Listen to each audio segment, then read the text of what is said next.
Começa agora o Rede TV News, com Boris Casoy e Amanda Klein. Boa noite. Olá, boa noite. O presidente eleito Jair Bolsonaro visita o Congresso em comemoração aos 30 anos da Constituição. E faz um rápido discurso exaltando a democracia. Na topografia existe 3 nortes: o da quadrícula, o verdadeiro e o magnético. Mas na democracia só o norte, é o da nossa Constituição. Nesta quarta, o presidente eleito tem encontro com Michel Temer e o presidente do STF, Dias Toffoli. Juiz Sérgio Moro, futuro ministro da Justiça e da Segurança Pública, dá entrevista coletiva e diz que tem uma série de propostas de combate ao crime organizado. Moro afirma que pretende resgatar parte das 10 medidas contra a corrupção. Paraibana é assassinada a facadas pelo companheiro em São Paulo. Polícia diz que depoimentos são mentirosos e acusa a família Brits de homicídio qualificado no assassinato do jogador Daniel. Na França, 6 homens são presos suspeitos de planejar atentado contra o presidente Emmanuel Macron. As principais notícias do Brasil e do mundo, agora no Rede TV News.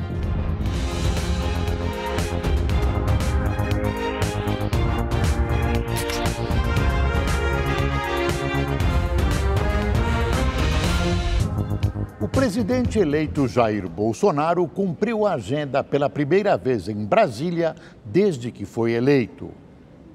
Bolsonaro chegou ao Congresso com direito a tapete vermelho e rodeado por apoiadores. Ele participou de uma sessão solene em homenagem aos 30 anos da Constituição. Na topografia existe 3 nortes: o da quadrícula, o verdadeiro e o magnético. Mas na democracia só o norte, é o da nossa Constituição. O restante da agenda foi destinado a reuniões com militares. Bolsonaro se encontrou com o ministro da Defesa, general Joaquim Silva e Luna, e com comandantes da Marinha e do Exército. Ele prometeu acabar com os cortes no orçamento das Forças Armadas. Os militares terão lugar de destaque nesse governo.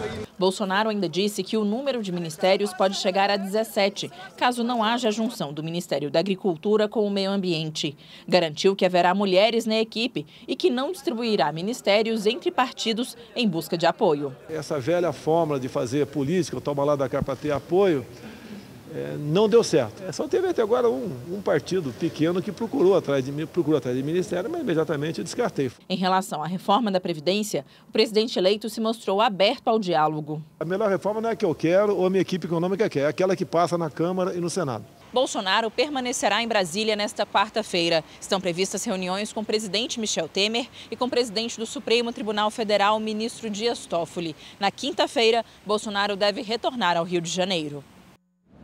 A afirmação de Bolsonaro de que a Constituição é o único norte da democracia, mais uma vez procura afastar as suposições de autoritarismo que cercam sua figura. É uma afirmação inequívoca de quem crê na democracia. Não só quem crê, mas adota práticas democráticas. No entanto, a visita aos militares, às 3 forças, confirma ou não o próprio Bolsonaro, tem um forte apelo simbólico. E a sessão solene em homenagem aos 30 anos da Constituição foi marcada por discursos em defesa da democracia. O plenário da Câmara estava lotado. Na mesa, representantes dos 3 poderes exaltaram a chamada Constituição Cidadã e a necessidade de cumprir o que ela prevê. Nós estamos aqui recordando a Constituição de 88, mas não recordando-a para esquecê-la. Ao contrário, recordando-a para preservá-la e fazer com que daqui a 70 anos estejamos todos aqui comemorando o centenário da Constituição de 88. A promulgação da Constituição de 1988 representou, mais do que um rompimento com a ordem anterior, um compromisso como a instauração de um novo país, mais democrático, livre, justo, solidário e igualitário. A Constituição inaugurou o regime democrático que tem na defesa da dignidade, e da liberdade humanas a centralidade de suas normas.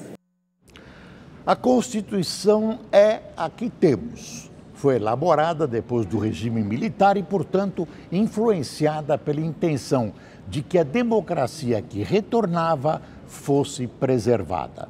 Assim, a Carta Magna acabou sendo extremamente detalhista e, mais, foi encaminhada para o regime parlamentarista que então se desenhava, o que teve como consequência alguns equívocos que, como outros, merece agora alguma retificação e modernização, além, é claro, de um bom enxugamento. O ministro Edson Fachin, relator da Operação Lava Jato no Supremo Tribunal Federal, encaminhou para a segunda turma da Corte o novo pedido de liberdade do ex-presidente Lula. Fachin pediu informações num prazo de 5 dias a vários órgãos, como o Ministério Público, para sustentar o julgamento. A defesa de Lula alega que o juiz Sérgio Moro agiu parcialmente e de forma política, após o magistrado ter aceitado o convite para ser ministro da Justiça do governo Bolsonaro. O ministro Edson Fachin negou um pedido do ex-ministro José Dirceu para arquivar o inquérito em que ele e o filho Zeca Dirceu são investigados com base nas delações de executivos da Odebrecht. Zeca teria recebido recursos do Departamento de Propina da construtora. Fachin ainda estendeu o prazo da investigação em 60 dias. A defesa de José Dirceu e do filho alega que não há indícios contra eles. Vamos conversar com o nosso comentarista de política, Reinaldo Azevedo. Cadê? Está ali o Reinaldo. Reinaldo, muito tem se falado sobre a reforma da Previdência nos últimos dias. Olá, o Jair Bolsonaro dizendo que seria importante ver pelo menos alguma parte dessa reforma aprovada já nesse ano. Agora, a pergunta é se tem clima para isso, se o atual Congresso, que é muito diferente, ou em parte diferente do que vai assumir no ano que vem, tem condições de aprovar a reforma ainda, sei lá, um mês que falta, né? Boa noite, Amanda. Boa noite, Boris. Não há clima para isso e, na verdade, o tema está imerso numa grande confusão. Vamos lá. Eu começo por um tema que não tem nada a ver com a Previdência. Hoje, o presidente eleito Jair Bolsonaro, diante de uma pergunta sobre o Egito ter cancelado uma viagem de brasileiros, ele disse, não, essa pergunta não, faça outra. O jornalista insistiu na pergunta e ele simplesmente encerrou a entrevista. O que não deve ser feito, porque um governante futuramente sempre vai responder perguntas que eventualmente não queira. A função do jornalismo, aliás, também é, né, confrontar os poderosos com eventuais contradições. Por que isso acontece? Porque o Bolsonaro emitiu uma opinião sobre a embaixada brasileira ser transferida de Tel Aviv para Jerusalém sem se dar conta das consequências. Eu tenho defendido já há bastante tempo, e vou insistir nisso, esse governo eleito durante a transição precisa de um porta-voz, precisa de alguém que unifique as falas, para que não fique esse clima de barata voa. Por que eu estou falando isso? Porque, vamos lá, amanhã o Bolsonaro se encontra com o Michel Temer, né? E eles vão discutir a reforma da Previdência. Ali, quem sabe se pode aprovar alguma coisa ainda neste ano. O próprio Eduardo Bolsonaro, filho de Jair Bolsonaro, o deputado mais votado do Brasil, diz, não, eu não acredito nisso. Os atuais congressistas, o atual comando do Congresso, também não acredita nisso. Mas aí é uma outra questão relevante, minha querida Amanda. Qual reforma da Previdência? Essa do Temer? Bom, essa do Temer não serve, mas a gente poderia aprovar alguma coisinha. Ontem o Bolsonaro deu uma entrevista e disse, caçou a carta branca do Paulo Guedes para negociar essa questão. Ele disse, não, eu não estou convencido de que o modelo do Paulo Guedes seja bom, que é o tal do modelo de capitalização, que viria substituir o atual modelo de repartição. E aí ele disse, no atual modelo, no limite, o Tesouro arca com o custo. Sim, é verdade, e esse é o problema. É que o Tesouro arca com o custo e por isso precisa ser mudado. Aí então ele fala, é preciso que se faça uma mudança paulatina. Mas qual mudança paulatina? Aí vai o Paulo Guedes hoje e diz, é preciso dar uma prensa no atual Congresso para ver se aprova a reforma ainda neste ano. Bom, cabe a pergunta, qual prensa? Prensa de que natureza? Quando é que você, com quais instrumentos? Se este governo, que é eleito, já demonstrou que tem uma certa indisposição para negociar com partidos e diz que vai negociar com bancadas, que tipo de prensa poderia ser feito para aprovar a reforma da Previdência? Ora, é preciso que, em primeiro lugar, se tenha uma reforma da Previdência, né? Numa outra entrevista, o Paulo Guedes comentou, o governo não vai correr o risco, o governo Bolsonaro, seja o governo Bolsonaro instalado, seja agora o governo eleito, de levar uma proposta que possa ser derrotada. Acontece que o presidente, seja o eleito, seja o presidente depois instalado, ele não tem como fazer um download do que se passa na cabeça do Congresso. Você só consegue saber que reforma é possível quando você apresentar a reforma. E a partir daí se estabelece a rotina de negociação e o roteiro da negociação, que é o chamado mundo real da política. E quando eu digo mundo real da política, eu não faço para degradá-lo, não. Eu faço para elogiá-lo. Política é isso mesmo, é a arte da negociação.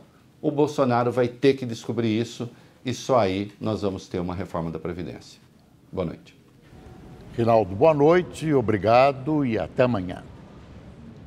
O governador eleito de São Paulo, João Dória, anunciou hoje 2 atuais ministros do governo Temer como secretários. Sérgio Sá Leitão vai comandar a Secretaria da Cultura e Rocieli Soares da Silva será o secretário da Educação. Os dois já ocupavam as pastas do governo federal. Ontem, Dória já havia anunciado outro ministro de Temer para compor a sua equipe, o atual ministro da Ciência e Tecnologia, Gilberto Kassab.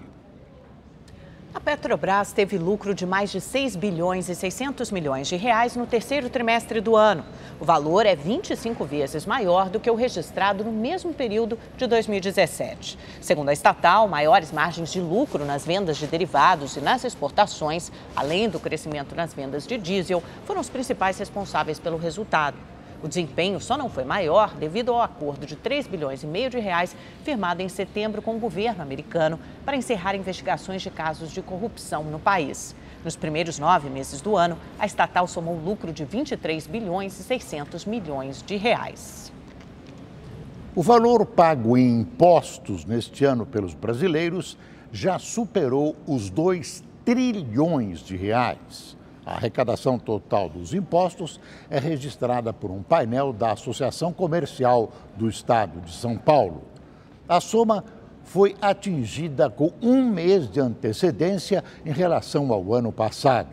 A estimativa da entidade é que a União feche 2018 arrecadando 2 trilhões 388 bilhões de reais, 10% a mais que em 2017.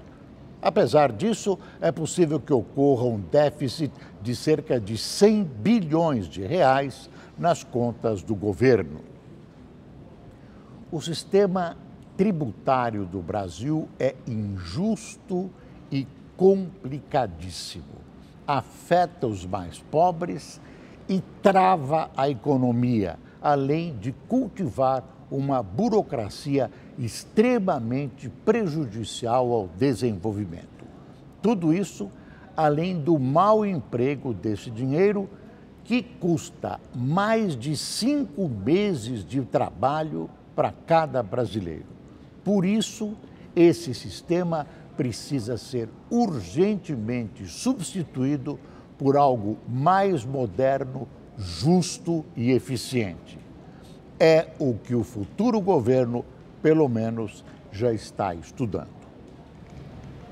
Chegou a hora da previsão do tempo. No Mato Grosso do Sul, a chuva não tem dado trégua nos últimos dias. E claro, a nossa Gabriela de França tem mais informações. Oi, Gabi, boa noite. Olá, boa noite para todo mundo. Pois é, tem chovido tanto no Mato Grosso do Sul que ao menos 9 cidades decretaram situação de emergência. E a chuva forte tem causado estragos aí em diversos municípios e estradas também, como a gente vê aí nas imagens. Inclusive, algumas famílias estão isoladas na zona rural de algumas cidades. E olha, a situação é preocupante porque tem previsão de mais chuva para essa região amanhã.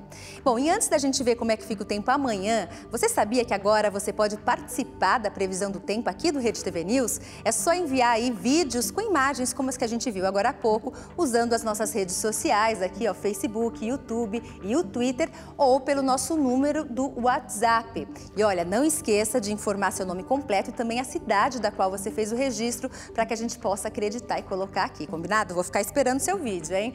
Agora sim, vamos ver como é que fica o tempo amanhã, porque a quarta-feira promete ser de tempo bastante carregado, nublado e chuvoso em praticamente todo o sudeste do Brasil. E as nuvens de chuva e de instabilidades vão se estender até mesmo pelo litoral do Nordeste, entre o sul da Bahia e a Paraíba. O tempo fica bastante carregado e chuvoso também no norte do Ceará, do Piauí e em áreas do Mato Grosso do Sul. Portanto, amanhã, nada de sol, muita chuva e tempo fechado nas capitais Campo Grande, Belo Horizonte, Vitória, Rio de Janeiro e na capital paulista, onde a gente começa o nosso tour de hoje. Além do mau tempo em São Paulo, a sensação vai ser de friozinho, viu? A máxima não passa dos 21 graus. Em Curitiba vai fazer bastante frio de madrugada, mínima de apenas 13 graus, mas por lá não tem previsão de chuva, o sol predomina aí na maior parte do dia. Agora a gente vai lá para Cuiabá, no Mato Grosso, onde tem alerta aí para chuva forte, com ventania e raios, faz 31 graus. E essa chuva mais intensa, volumosa e forte deve atingir não só o estado aqui do Mato Grosso, mas também Goiás, oeste de Minas, interior da Bahia e áreas do Tocantins. Só não vai chover amanhã entre o interior da Bahia e o Rio Grande do Norte e o tempo fica firme e ensolarado aí nos próximos dias em todo o sul do Brasil. Na capital Porto Alegre amanhã, máxima de 27 graus e dia de sol. Em Fortaleza faz 33 graus e tem previsão de chuva. Para saber mais sobre o tempo é só correr lá para o site da Rede TV. Te vejo amanhã. Até lá. Tchau, tchau. O juiz federal Sérgio Moro falou hoje em Curitiba sobre como pretende atuar no superministério que reúne Justiça e Segurança Pública. Ao vivo, a repórter Stella Freitas tem mais informações. Oi, Stella, boa noite. Você acompanhou essa entrevista coletiva do juiz Sérgio Moro? Nos conte as novidades, por favor. Sim, Amanda, uma boa noite a você, boa noite a todos. Pela primeira vez, depois de aceitar o convite do presidente eleito Jair Bolsonaro como ministro da Justiça e também da Segurança Pública no último dia 1º de novembro, ele falou de alguns detalhes a respeito de propostas que ele tem para esse ministério. Ele fez essa coletiva de imprensa para reunir os jornalistas que já tinham pedido uma entrevista exclusiva para ele. Ele decidiu, então, falar para todos de uma vez só. Eu acompanhei, eu estive lá. Ele falou que o foco principal no ministério é o combate à corrupção e também o combate ao crime organizado. Ele fez um balanço da Lava Jato nesse tempo, né, desde 2014, que ele está à frente da Lava Jato, fez um balanço e disse que a Lava Jato é um exemplo de combate a outros crimes também. Então, ele vai usar a Lava Jato como esse exemplo para seguir em frente aí nos trabalhos do ministério. Também ele disse que quer resgatar aquelas 10 medidas contra a corrupção encabeçada pelo Ministério Público Federal e quer dar sequência nisso agora. Então, esses detalhes você vai ver agora na reportagem. Sérgio Moro, que até então era responsável pelas decisões em primeira instância da Operação Lava Jato, negou que o convite do presidente eleito Jair Bolsonaro para comandar o Ministério da Justiça e Segurança Pública tenha relação com a prisão do ex-presidente Lula. Eu não posso pautar a minha vida com base numa fantasia, num álibi falso de perseguição política. O futuro ministro diz que o objetivo no governo federal é realizar o que não foi feito. Moro declarou que pretende utilizar o modelo da Lava Jato em outras forças-tarefas para combater o crime organizado em todo o país. A ideia é apresentar uma série de propostas legislativas para aprimorar o quadro legal contra corrupção e crime organizado. A ideia, segundo ele, é resgatar o projeto das 10 medidas contra a corrupção, encabeçado pelo Ministério Público Federal. Muito rapidamente, exemplos que não são definitivos. Como eu disse, há necessidade de discutir. Alteração de regras de prescrição dos crimes, avaliar a possibilidade de deixar mais claro na lei a execução em segunda instância, a previsão da execução das sentenças dos tribunais do júri. Já existe um precedente da primeira turma do Supremo Tribunal Federal, admitindo que vereditos do tribunal do júri, ou seja, crimes de homicídio, possam ser executados independentemente dos recursos. Para um quadro grave de uma epidemia de homicídios, me parece importante essa medida. A proibição de progressão de regime prisional quando houver prova de ligação do preso com organizações criminosas. Moro disse que pretende chamar nomes que trabalham ou trabalharam na Operação Lava Jato e substituir cargos de comissão por cargos concursados. Não existe a menor chance de utilização do Ministério ou da polícia para a perseguição política. Há uma expectativa positiva, mas exagerada sobre o que Moro pode fazer. Como ele inovou nas suas sentenças, praticamente acabando com a tradição de impunidade de determinadas camadas privilegiadas da população, tem todas as qualidades para inovar na ação do governo. Tem competência, tem conhecimento da área, mas precisa angariar apoio político, o que não é tarefa fácil num setor tão complicado. Agentes da Divisão de Investigação sobre Entorpecentes de Santo André, no ABC Paulista, cumpriram hoje a segunda etapa da Operação Lamartine, que combate o tráfico de drogas. As equipes saíram às ruas ainda de madrugada. Os alvos eram pessoas envolvidas no abastecimento, distribuição e comercialização de drogas. Ao todo, a polícia cumpriu 8 mandados de prisão e 8 de busca e apreensão no ABC, Guarulhos e São Paulo. 2 pessoas ainda estão foragidas. O chefe da organização, Ricardo Corrochano, conhecido como Boy, foi preso em Guarulhos, na região metropolitana.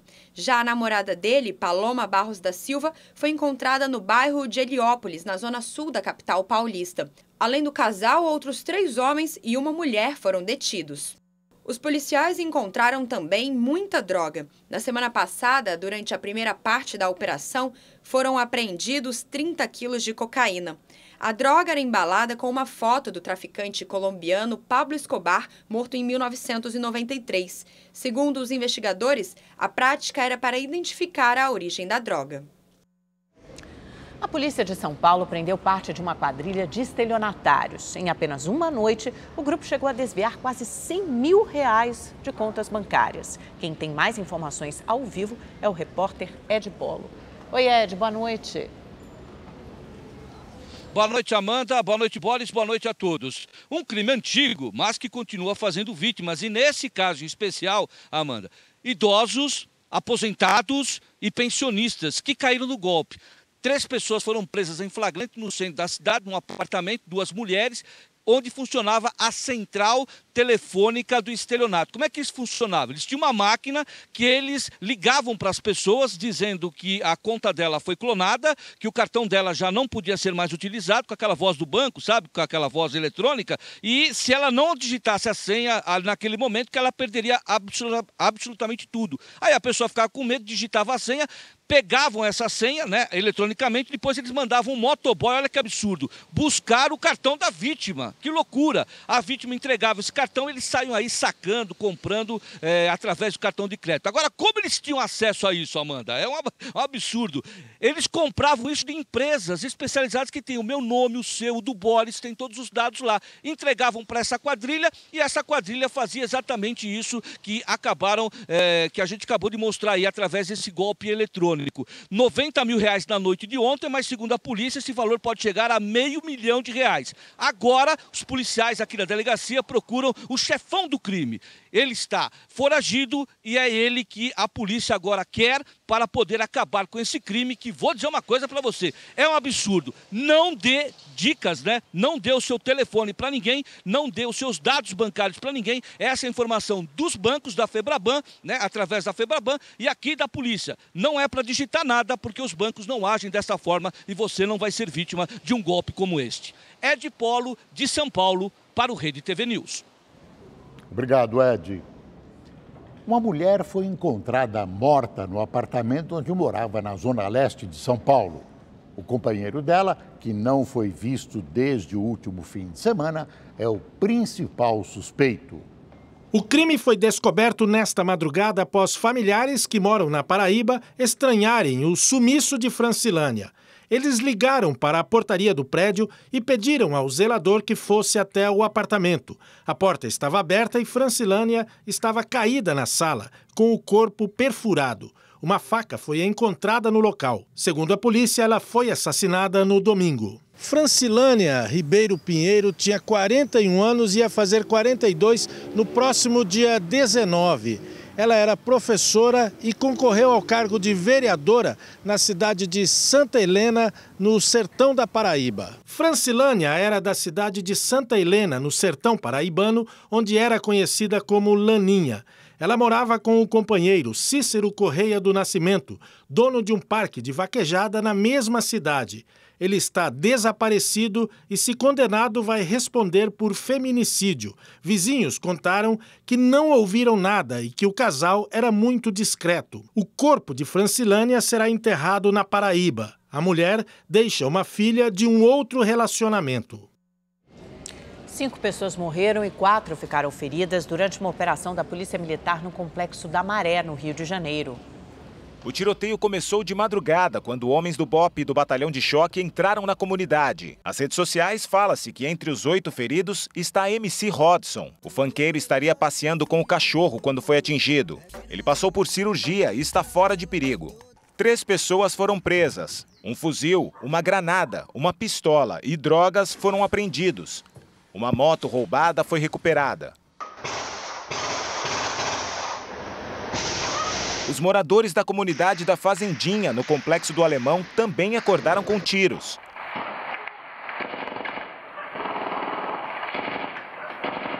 Policiais militares que realizavam uma operação na região entraram em confronto com criminosos.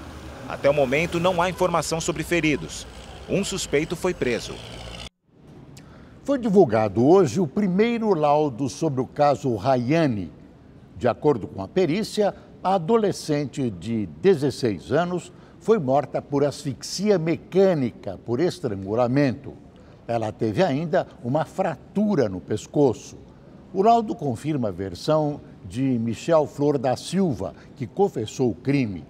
Em depoimento, ele disse que deu um mata-leão em Rayane e depois a estrangulou usando um cadarço. Michel ainda confirmou que teve relação sexual com a jovem. Rayane desapareceu após sair de uma festa em Mogi das Cruzes, na Grande São Paulo. O corpo dela foi encontrado uma semana depois em uma região de mata.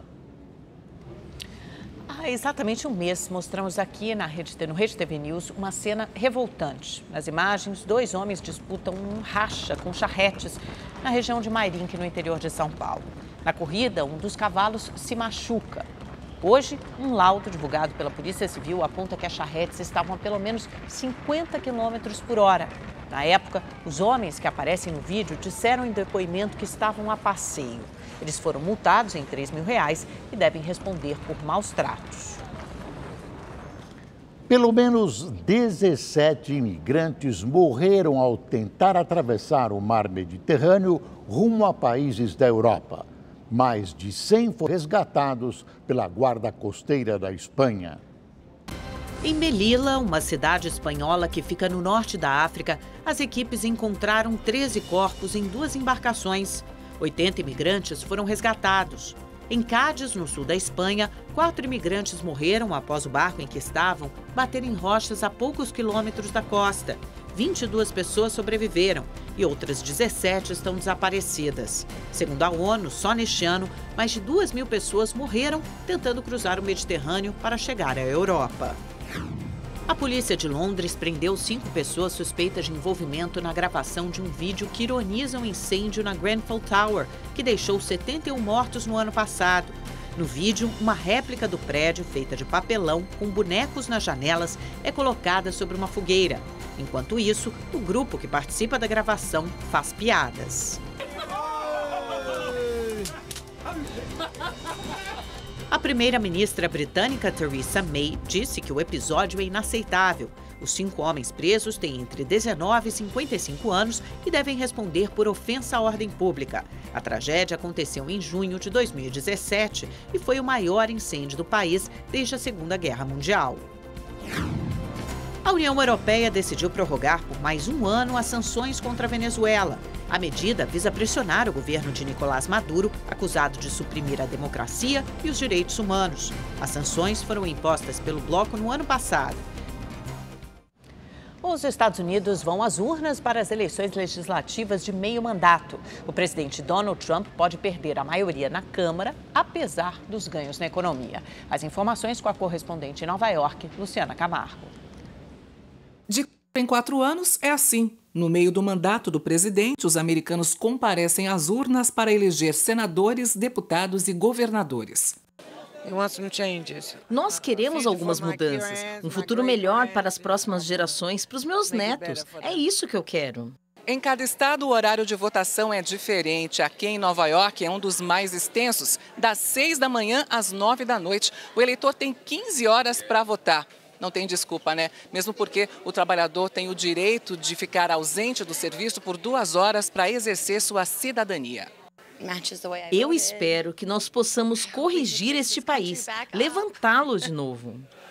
O voto nos Estados Unidos não é obrigatório. Em 2016, nas eleições presidenciais, o percentual de eleitores que compareceram às urnas foi de 61,4%. O menor em 20 anos. Existem muitas pessoas contra e a favor do Trump. Há muito o que fazer. Agora, em 2018, a expectativa é de que esse número aumente. O comparecimento nas urnas tem relação direta com a reação dos eleitores ao governo Trump. Pesquisas mostram que o partido de oposição, o Democrata, deve conseguir maioria na Câmara dos Deputados, o que pode dificultar bastante a aprovação de projetos de Donald Trump. Já no Senado, os números indicam que os republicanos continuarão na liderança. 36 postos de governador e centenas de cargos públicos estaduais e municipais também estão em disputa. O governo está pegando pesado e a oposição precisa ser mais linha dura. Luciana Camargo, de Nova York, para o Rede TV News. As pessoas estão tomando cuidado agora com as previsões que indicam uma derrota de Trump, que assim perderia a sua maioria na Câmara e também teria dificuldades a partir daí de governar. A própria eleição de Trump como presidente da República não foi prevista. Na época, quase todas as expectativas apontavam para uma vitória de Hillary Clinton. O governo francês prendeu hoje 6 suspeitos acusados de planejar um ataque contra o presidente Emmanuel Macron. Os detalhes com o correspondente do Rede TV News em Paris, Luciano Júnior. As prisões aconteceram pela manhã nas regiões francesas de Isère, Ille-et-Vilaine e Moselle, no norte, nordeste e sudeste do país. Segundo a imprensa francesa, os 6 detidos pertencem a grupos de extrema-direita. A operação contra Macron foi descoberta pelo serviço secreto francês, que concluiu que os acusados preparavam uma ação violenta contra o presidente, ainda sem data definida. Um inquérito preliminar já foi aberto pela Procuradoria aqui de Paris. Os suspeitos são investigados por associação criminosa e terrorismo. Eles têm entre 22 e 62 anos. São 5 homens e 1 mulher. De acordo com as primeiras informações, o ataque contra Macron seria considerado impreciso e mal definido pelas autoridades francesas. Ainda não ficou claro se há conexão entre os presos ou se mantinham contato entre si. Numa entrevista publicada domingo, o presidente francês alertou para o crescimento de movimentos de extrema-direita na Europa. Ele afirmou que um cenário semelhante em 1930 abriu caminho para a ascensão de Hitler e Mussolini. Nessa terça-feira pela manhã, Macron cumpriu agenda no interior do país. Ele participou de homenagens aos 100 anos do término da Primeira Guerra Mundial. De Paris, Luciano Júnior para o Rede TV News. O Estado Islâmico assassinou e enterrou em covas coletivas no Iraque cerca de 12 mil pessoas entre 2014 e 2017. A informação é das Nações Unidas, como conta pra gente nossa correspondente em Londres, Érica Abreu.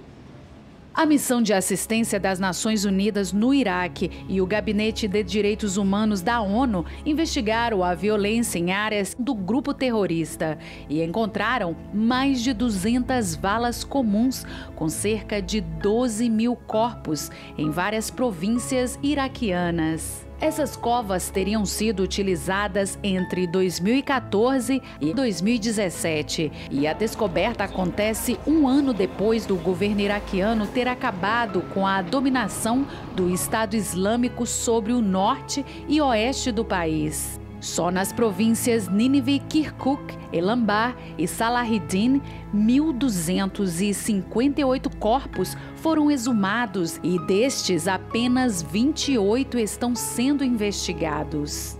A ONU entende que o número de corpos deve subir, já que é bem provável que em Mossul, que foi reduto estratégico do Estado Islâmico, há outras covas ainda sob investigação. Segundo moradores, durante o conflito, dezenas de civis iraquianos e das forças do governo foram executados diariamente. A ex-presidente do Chile e comissária de Direitos Humanos da ONU, Michelle Bachelet, disse que apesar dos crimes horríveis do Estado Islâmico no Iraque não estarem mais nas manchetes, o trauma das famílias das vítimas continua e o destino de milhares de mulheres, homens e crianças ainda é desconhecido. De Londres, Érica Abreu para o Rede TV News.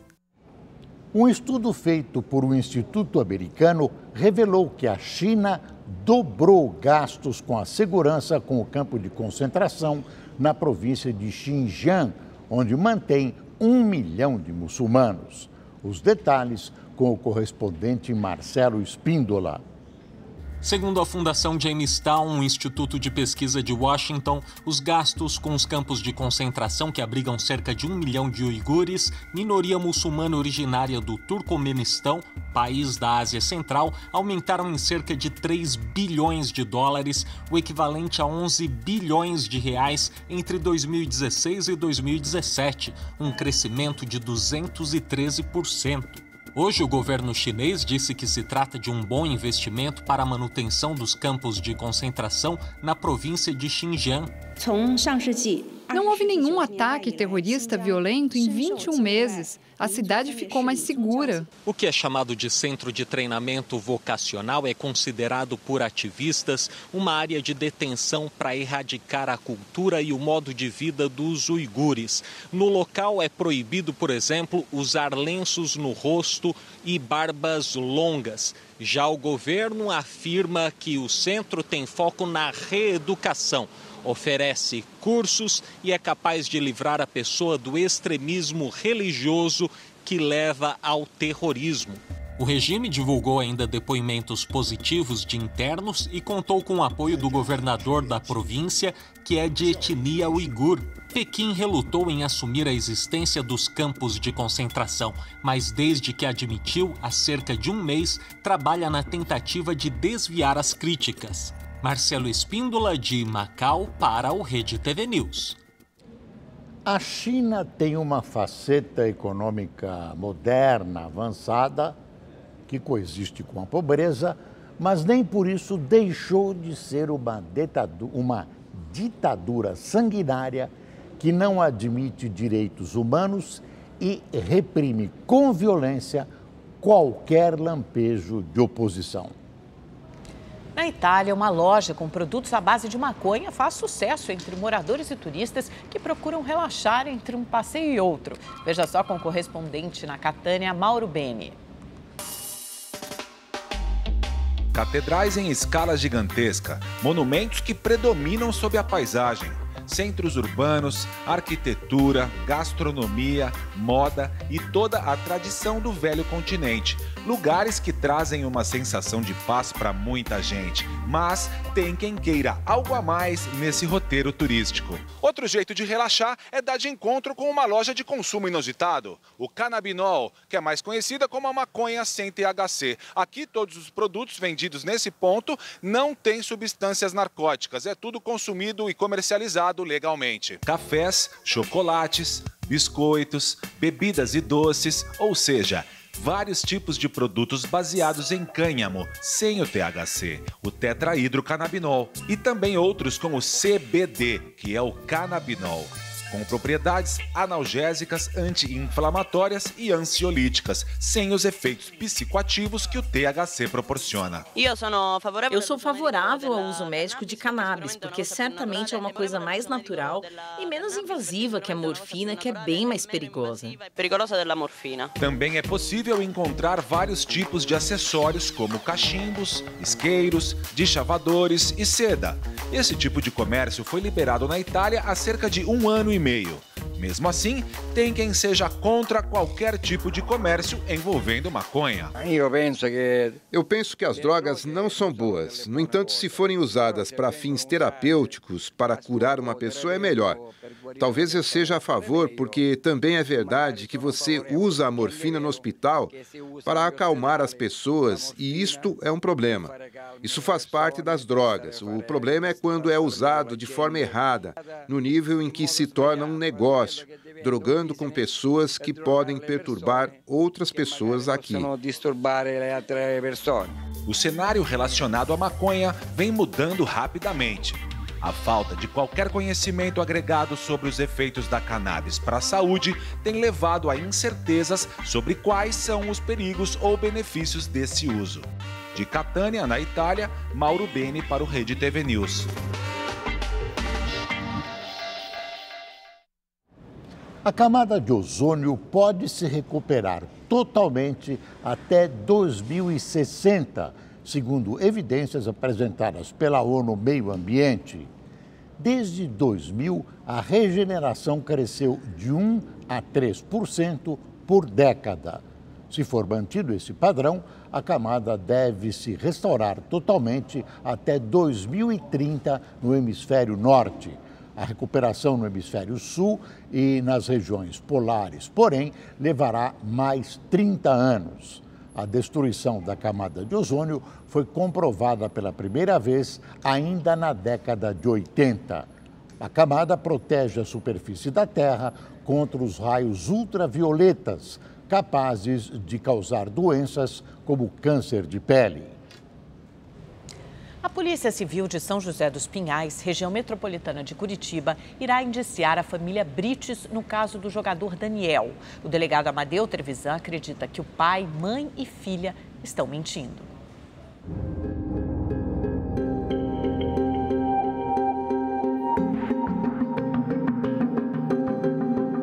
O delegado do caso Daniel não tem dúvidas e acusou a família Brites de homicídio qualificado. A vítima estava totalmente indefesa, com 13,4 graus de álcool no corpo, nós já temos esse laudo no inquérito, e depois também foram 4 pessoas que dominaram a vítima. Eles também serão indiciados por coagirem as testemunhas. Agora a polícia quer saber se o assassinato foi premeditado. O autor do crime, Edson Brites, será ouvido amanhã. Os depoimentos da filha Alana e da esposa Cristiana foram considerados mentirosos. Eles começaram mentindo, começaram inventando uma história, como eu disse para vocês. Logo após descoberta a autoria através das testemunhas, eles mudaram a versão. Cristiana confirmou que se assustou quando viu Daniel em cima dela, com o pênis fora da cueca e se esfregando nela. A filha Alana disse que viu o pai enforcando o jogador e garantiu que depois do espancamento, Daniel se mexia, estava todo ensanguentado quando foi colocado no porta-malas do carro. Ela também relatou que David, Igor King e Eduardo, que serão interrogados, estavam no veículo. O celular de Daniel ainda não foi localizado. A polícia tem em mãos um áudio do empresário afirmando a um amigo do jogador que ele saiu da festa ileso. Ele ficou pouco tempo aqui, bebeu um pouco e ficou no telefone. Como o portão estava aberto, que ia vir mais gente de lá para poder terminar a festa aqui, atenção para ninguém. Enquanto só tinha um cadáver no chão, ele estava dizendo que o rapaz tinha saído pelo portão. Aí depois, depois de levantada essa testemunha, ele mudou a versão dele para uma violenta emoção. A última imagem de Daniel vivo ainda na balada e as imagens da festa já dentro da casa da família Brits também estão em posse das autoridades.